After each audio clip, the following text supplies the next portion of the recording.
कैसे हो बच्चों आप सभी। आइए क्लास की स्टार्टिंग करते हैं। कुछ टेक्निकल समस्या की वजह से कुछ बच्चों को क्लास नहीं जा रही थी, काफ़ी बच्चों की कंप्लेंट भी थी, तो वो टेक्निकल समस्या सॉर्ट आउट हो चुकी है। आइए स्टार्टिंग करते हैं। तो लेसन नंबर 6 चल रहा है आपका। लेसन नंबर 6 का पार्ट 7 लेकर आए हैं। थायराइड ग्रंथि को हम स्टार्ट कर चुके थे। थायराइड ग्रंथि को हम स्टार्ट कर चुके थे, उसका रिवीजन करेंगे और पैराथायराइड को समझेंगे। ठीक है, तो सबसे पहले थायराइड ग्रंथि की जो लोकेशन है, जो थायराइड ग्रंथि है, तो यहां पर यदि ये आपका शरीर है, ये आपका शरीर है, तो यहां पर जो गला है, जो थ्रोट है, तो यहां पर क्या है, यहां पर थायराइड ग्रंथि होती है। यहां पर थायराइड ग्रंथि होती है। और थायराइड ग्रंथि के विषय में हमने बताया था कि एच आकार की होती है। एच आकार की होती है। इससे निकलने वाला हार्मोन जो है, इससे निकलने वाला हार्मोन थायरोक्सिन हार्मोन है। कौन सा? थायरोक्सिन हार्मोन है। कौन सा हार्मोन निकलता है? थायरोक्सिन। तो जैसा कि हमने आपको बताया था, जैसे कि हमने आपको बताया था कि यहां पर ग्रंथि वाले चैप्टर में केवल आपको ग्रंथि की स्थिति, यानी कि ग्रंथि कहां स्थित है, तो ये थायराइड ग्रंथि कहां स्थित है? थ्रोट में, गले में स्थित है। और दूसरा बताया था कि इससे हार्मोन्स कौन सा निकलता है, ये क्लियर करना है। इसकी कमी से कौन सा रोग होता है, इसकी अधिकता से कौन सा रोग होता है, ये 3-4 पॉइंटों को आपको क्लियर करना है। तो ये तो आपको पता चल गया कि थायराइड ग्रंथि कहां होती है, वो गले में होती है। कहां पे होती है? जो गला होता है, थ्रोट होता है, गले में होती है। कैसी होती है? एच आकार की होती है। कौन सा हार्मोन निकलता है? थायरोक्सिन हार्मोन निकलता है। और थायरोक्सिन हार्मोन जो है वो 2 स्टेज में निकलता है, T4 और T3, टेट्रा और आयोडो। ठीक है, टेट्रा का मतलब होता है 4 और आयोडो का मतलब होता है 3। तो आयोडोथायरोक्सिन और टेट्राथायरोक्सिन 2 स्टेज में निकलता है। तो यहां से इसकी कमी से जो रोग होता है, उसके लिए हम एक ट्रिक बना सकते हैं, जमगा। भाई जमगा है ना, मलगम जम गया। जैसे गले में क्या होता है, मलगम जम जाता है, तो हम क्या कर रहे हैं? जमगा, है ना। तो जैसे हमने बताया था क्रिटिसिज्म रोग। कौन सा?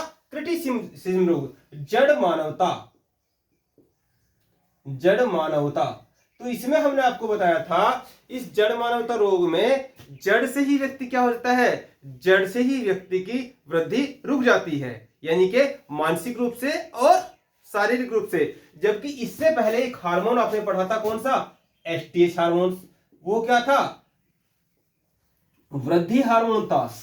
ड्वार्फिज्म रोग होता है उसकी वजह से, लेकिन उससे शारीरिक रूप से तो जो वृद्धि हो जाती है वो रुक जाती है, लेकिन मानसिक रूप से व्यक्ति स्वस्थ रहता है। लेकिन ये इतना खतरनाक काम हो गया है कि ना उसकी मेंटलिटी बढ़ेगी और ना उसकी स्ट्रक्चर बढ़ेगा, शारीरिक संरचना बढ़ेगी।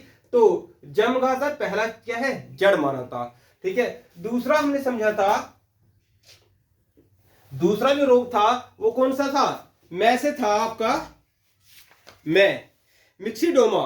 तो यह रोग क्या होता है? यह रोग वयस्कों में हो जाता है। ठीक है, यदि थायरोक्सिन हार्मोन कम स्रावित हो रहा हो तो क्या है? मिक्सिडोमा रोग हो जाता है। कौन सा? मिक्सिडोमा। ये मिक्सिडोमा रोग। तो मिक्सिडोमा रोग में क्या होगा?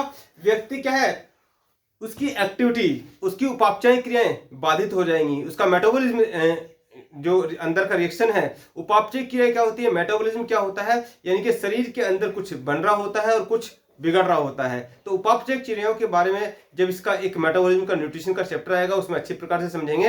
लेकिन फिलहाल के लिए जान लीजिए, ये शरीर जब छोटा होता है, छोटे से बड़ा होता है, तो बहुत सारी चीजें इसमें बनती हैं, बहुत सारी चीजें बिगड़ती हैं। जैसे 120 दिन की टाइम पीरियड होता है किसका?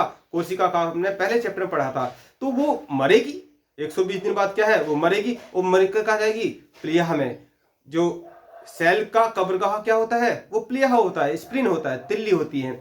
ठीक है, वहां से मरने के बाद कहा जाती है, वो फिर कहा जाती है, जो आपका जिगर होता है उसके पास जाती है। वहां पर क्या बनता है? वहां पर उससे क्या बन जाता है? उसी से बन जाता है, वसा को पचाने के लिए पित्रस बन जाता है। ठीक है, वो सारा प्रोसेस हम सेकंड चैप्टर में पढ़ चुके हैं। लेकिन यहां पर बात कर रहे हैं कि ये जो मैं है, मिक्सिडोमा रोग, यहां से उपापचय क्रियाएं बाधित हो जाएंगी। देखो कहां से कहां कनेक्शन जुड़ रहा है, उपापचय क्रियाएं बाधित हो जाएंगी।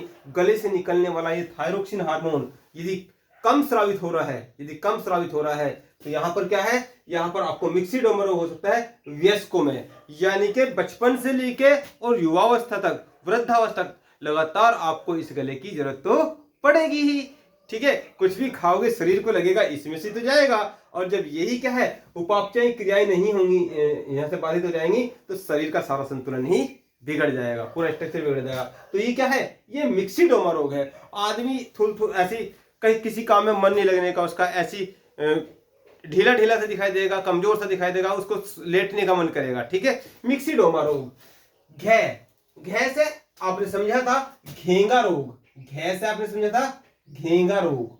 ठीक है, घै से समझा था क्या, घेंगा रोग। घेंगा रोग क्या होता है, नॉर्मल आयोडीन की कमी में होता है। आपने जब भी नमक का प्रचार देखा होगा तो नमक के प्रचार में देखा होगा कि किसी बच्चे का यहाँ से गला फूल गया है, तो मोस्टली क्या होता है, आप सोचते हो यार हमने तो कभी ऐसा स्पेशल कभी चुनाव किया नहीं है कि हमने आयोडीन वाला नमक खाया हो, अन्नपूर्णा नमक खाया हो, हम तो कुछ भी खा लेते हैं, टाटा नमक खा लेते हैं। तो यहाँ पर जितनी भी आप सब्जियां खा रहे हैं प्लेन एरिया में, तो वहां पर क्या होता है, वहां पर सब्जियों के अंदर वहां पर क्या होता है, ये आयोडीन उनके अंदर होता है। ठीक है, वनस्पति के अंदर होता है। लेकिन पहाड़ी क्षेत्र में क्या होता है, पहाड़ी क्षेत्र में निश्चालन, जब आप ज्योग्राफी पढ़ोगे तो उसमें समझोगे, निश्चालन प्रक्रिया के दौरान भूमि की ऊपरी परत क्या है, बह जाती है, उससे यहाँ पर वनस्पतियों में आयोडीन की कमी हो जाती है। इसलिए पहाड़ी क्षेत्रों में आयोडीन वाला नमक खाना पड़ता है।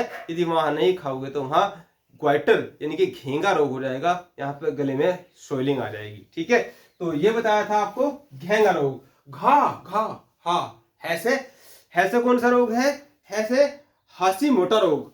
इस रोग में क्या होता है, इस हाशीमोटो, ये ऐसे मैंने वॉइस से निकाला, घा जम घा है निकाल रहा हूं, है ना, यहां से मैं इस घा से क्या निकाल रहा हूं, है निकाल रहा हूं। ठीक है, और घै से क्या बना, घेंगा रोग, घेंगा रोग, ग्वाइटर। तो है से क्या है, हाशीमोटो रोग, हाशीमोटो रोग। हाशीमोटो रोग को थायराइड की आत्महत्या कहा जाता है, क्योंकि यहां पर क्या होता है, यहां पर यदि ये रोग हो गया, थायरोक्सिन की कमी से ये रोग हो गया, तो क्या होगा, जो दवाई दी जाएगी वही क्या है, उसी के खिलाफ ये जो गले की सेल हैं वो एंटीबॉडी बना लेंगी। तो वो क्या है, किसी भी दवाई को अंदर प्रभाव नहीं डालने देने की, कुछ भी खा लेना, सब क्या हो जाएगा, फिनिश हो जाएगा, उसी को अपना दुश्मन मान लेगी। तो इसे थायराइड की आत्महत्या कहते हैं, थायराइड की आत्महत्या कहते हैं इस रोग को, हाशीमोटो रोग को। ठीक है, अब बात करते हैं आज के कॉन्सेप्ट की। अच्छा, यहाँ से एक बात अभी और आ रही थी, यहाँ पे हमने एक आपको पढ़ाया था, यदि इसकी अधिकता से रोग की बात करें तो एक्सोपथेलमिया, तो यहां ये मान लीजिए जम घा। ठीक है, और इसे बाहर निकाल दो भाई। यहां पे एक ट्रिक याद रखनी है आपको, किसको, थायरोक्सिन यानी कि गले से संबंधित रोगों के विषय में क्या रखना है, थायरोक्सिन की कमी से होने वाले रोगों के विषय में आपको एक बात रखनी है, जम घा। तो जो जम घा है उसे बाहर निकाल दो, उसे बाहर निकाल दो, और बाहर को क्या कहते हैं, जम घा, लिख लो जम घा। ठीक है, और उसे क्या करना है, बाहर निकालना है, बाहर। और बाहर की स्पेलिंग क्या है, एक्सो, है ना, उसको एक्साइड करना है, बाहर करना है, एग्जिट करना है, एक्सो। तो एक्सोपथेलमिया, पथेलमिया, ग्वाइटर रोग, ये रोग बताया था। तो ये रोग क्या होगा, ये अधिकता से है, ये बाहर वाला जो पॉइंट है ये अधिकता से है। यदि थायरोक्सिन हार्मोन अधिक स्रावित हो जाए, थायरोक्सिन हार्मोन अधिक स्रावित हो जाए तो एक्सोपथेलमिया ग्वाइटर रोग हो जाएगा। एक्सोपथेलमिया ग्वाइटर रोग क्या है, आंखों के पास यहाँ श्लेष्म जमा हो जाता है, काला काला। आपने देखा होगा बहुत लड़कियों की आंखें क्या होती हैं, काली काली दिखाई देती है, बहुत बेकार दिखाई देती है। ठीक है, पुरुषों में भी होता है ये रोग। तो यहाँ पर क्या है, काला काला श्लेष्म जमा हो जाएगा, उसे क्या कहते हैं, एक्सोपथेलमिया ग्वाइटर रोग कहते हैं। और कैसे होगा, थायरोक्सिन की अधिकता से होगा। ठीक है, तो ये तो बात रही रिवीजन की। अब लेते हैं आज की बात, जो पार्ट 7 है। पार्ट 7 में यही गले में ही, ठीक है, यही गले में ही यदि इस थायराइड ग्रंथि के पीछे की तरफ देखें, थायराइड ग्रंथि के पीछे की तरफ देखें तो क्या है, पैराथायराइड ग्रंथि है। कौन सी, पैराथायराइड ग्रंथि। हाँ, यहां पर एक चीज और याद हमें आ रही है, यहां पर इसी में थायरोक्सिन थायराइड ग्रंथि में दूसरा हार्मोन और लिख लीजिए एक, जो थायराइड ग्रंथि है, थायराइड ग्रंथि से स्रावित होने वाला हार्मोन कौन सा है, वो थायरोक्सिन हार्मोन है। एक हार्मोन और लिखिए, सेकंड हार्मोन। सेकंड हार्मोन कौन सा है, ये है कैल्सीटोनिन, कैल्सीटोनिन, ये हार्मोन लिख लीजिए। ठीक है, लिखेंगे इसमें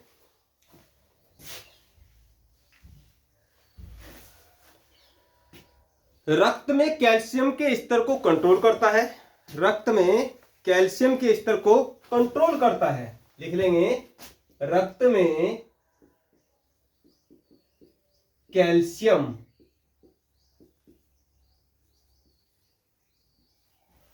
के स्तर को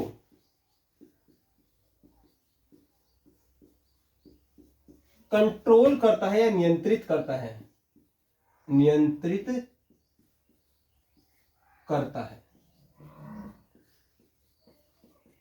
कौन, कैल्सीटोनिन। रक्त में कैल्शियम के स्तर को कंट्रोल करता है, अस्थि के नुकसान को, अस्थि को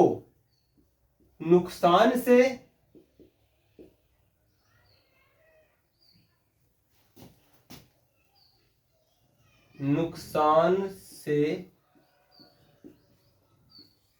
बचाता है, वह निर्माण में, अस्थि के निर्माण में हेल्प करता है।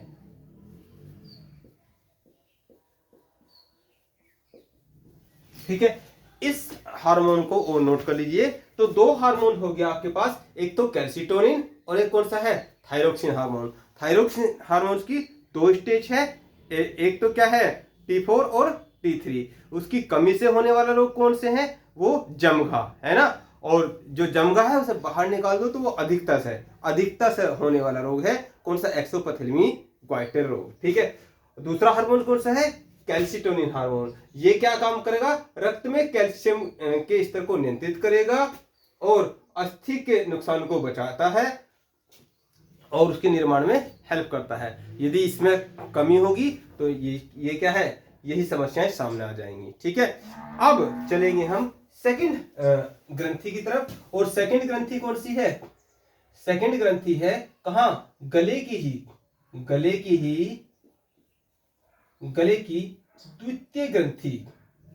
द्वितीय ग्रंथि। कौन सी ग्रंथि बताई है, ये वो थायराइड ग्रंथि है और ये पैराथायराइड है, पैराथायराइड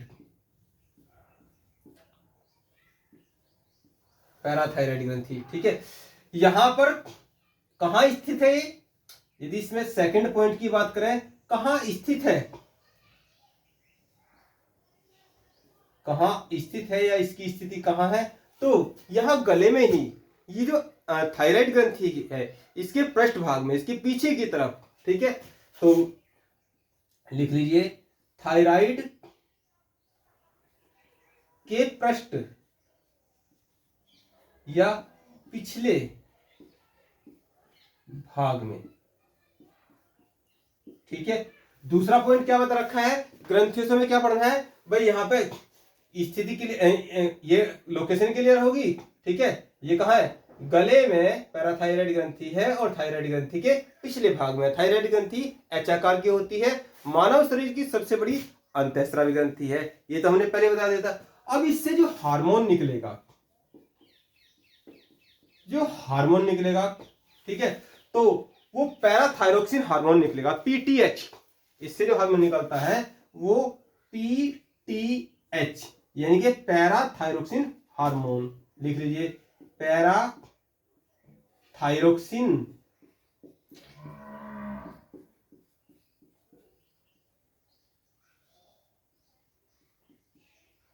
हार्मोन। जो हार्मोन स्रावित हो रहा है कौन सा हो रहा है? पैराथायरोक्सिन हार्मोन या पैराथाई हार्मोन भी कहते हैं। ठीक है, क्या करेगा?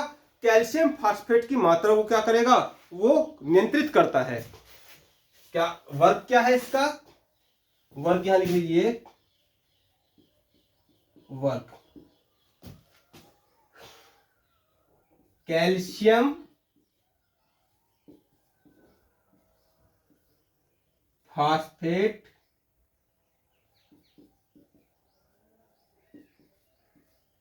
की मात्रा को नियंत्रित करता है, नियंत्रित करता है। क्या कर रहा है? कैल्शियम फास्फेट की मात्रा को नियंत्रित करता है। ठीक है, अब अभी कैल्शियम फास्फेट जो है, यानी कि जहां जहां हड्डी से संबंधित बातें होगी, प्रभाव कहां पड़ेगा इसका? ये तो वर्क हुआ, प्रभाव कहां पड़ेगा भाई? अस्थि पर। ठीक है, जहां जहां अस्थि, जैसे दांत, टीथ, तो दांत पर पड़ जाएगा, अस्थि, दांत। रक्त स्कंदन में भी कैल्शियम का विशेष रोल होता है। तो रक्त स्कंदन, ये भी लिख लीजिए, रक्त स्कंदन।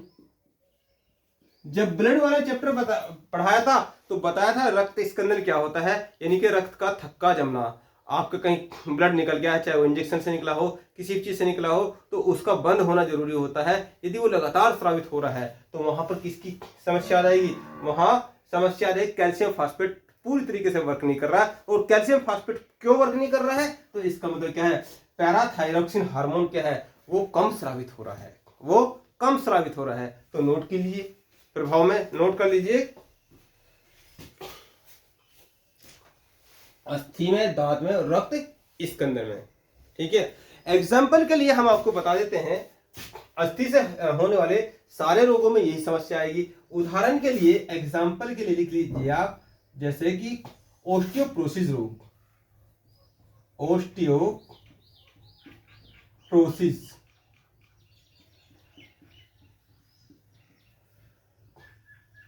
ओस्टियोप्रोसिस रोग। उदाहरण के लिए मैं आपको बता देता हूं कि ओस्टियोप्रोसिस रोग क्या है। सपोज करो ये अस्थि है,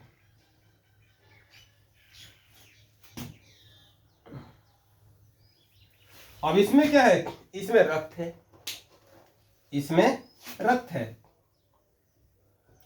भाई रक्त का निर्माण कहां होता है? यदि आपने ब्लड वाला चैप्टर पढ़ा है तो रक्त का निर्माण जो अस्थि में तो होता है, जो लंबी अस्थि होती है, यहां पर क्या होता है? यहां पर इसके अंदर कैल्शियम भी होगा, रक्त के अंदर कैल्शियम भी होगा। तो यहां पर क्या है? आरबीएम होता है इधर कॉर्नर पर। तो रेड बोन मैरो, लाल अस्थि मज्जा, उसमें तो रक्त का निर्माण होता है। तो यहां पर क्या है? यहां पर ये छिद्र छिद्र हो जाएंगे, यहां पर छिद्र छिद्र हो जाएंगे। और यही जो है, यही रक्त कहां है? यही रक्त यहां से स्रावित होने लगेगा, ये रिस्क कराने लगेगा। तो इस रोग को क्या बोलते हैं? ओस्टियोप्रोसिस रोग बोलते हैं, इसको ओस्टियोप्रोसिस रोग बोलते हैं। एग्जाम्पल के लिए जहां प्रभाव पड़ेगा वो लिख लीजिए, चित्र बना लीजिए आप।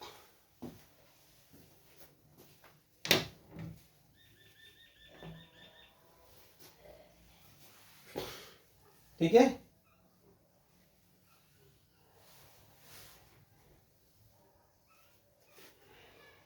नोट कर लीजिए। तो ये क्या काम करेगा? कौन? पैराथायरोक्सिन हार्मोन क्या काम करेगा? ये कैल्शियम फास्फेट की मात्रा को नियंत्रित करता है, एक काम हो गया इसका। ठीक है, दूसरा काम लिख लीजिए, कैल्शियम की मात्रा को भी नियंत्रित करता है।